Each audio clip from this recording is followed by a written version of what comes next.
So in this scene, I wanted to kind of narrate it a little bit and kind of tell you how this unfolded. Um, we had spotted this buck at about 650 yards. And at the time we had spotted him, there was just the one buck and 4 does.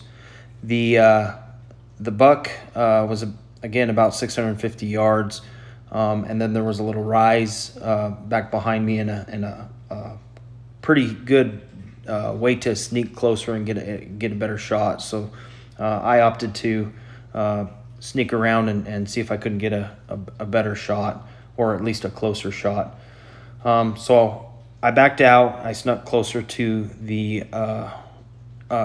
deer via the point and was successful in getting out on the point. I ranged the buck,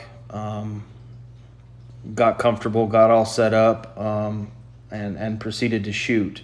When I had shot, I'd reloaded and made sure that the deer was down, and didn't need a follow-up shot.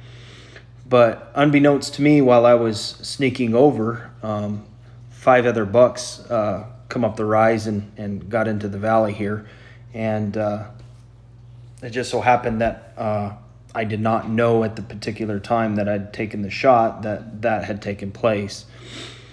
Anyways, after I'd shot, I laid my rifle down on my bag and looked up. And as I looked up, I noticed that the bigger of the bucks had was running away, the one that I'd intended to shoot, which just so happened that I didn't shoot. Well, in the process of this, I then tried to signal my dad to let him know that, hey, I'd shot a deer and the deer was dead and so on and so forth. But given the distance, he couldn't understand the hand signals that I was giving him.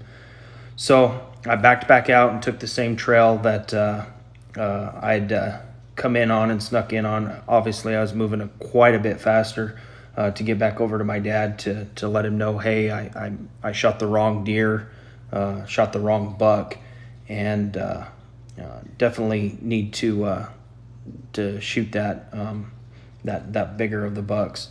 So my dad, after strong convincing, decided that he would shoot the bigger of the bucks. So he had shot that buck, give or take, at about 270 yards, and knocked that deer down. And at the end of the day, we had 2 deer down and had a long day getting those 2 bucks out of the field and back to the processors. So I kind of apologize that I was unsuccessful at getting the money shot.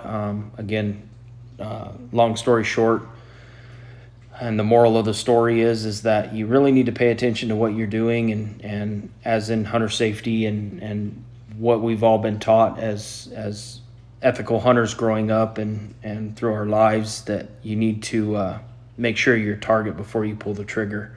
I did have at the time make sure that it was a buck and that it did have split antlers or a fork, and that it was a legal buck. It just so happened that it was the wrong buck. It was a decent buck too, but it just wasn't the bigger of the bucks in the video. So thank you. Here in a little bit after the shot, you'll notice sagebrush moving on the left-hand side.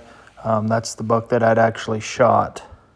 And you'll kind of see how close I was to actually getting the opportunity to shoot the correct buck.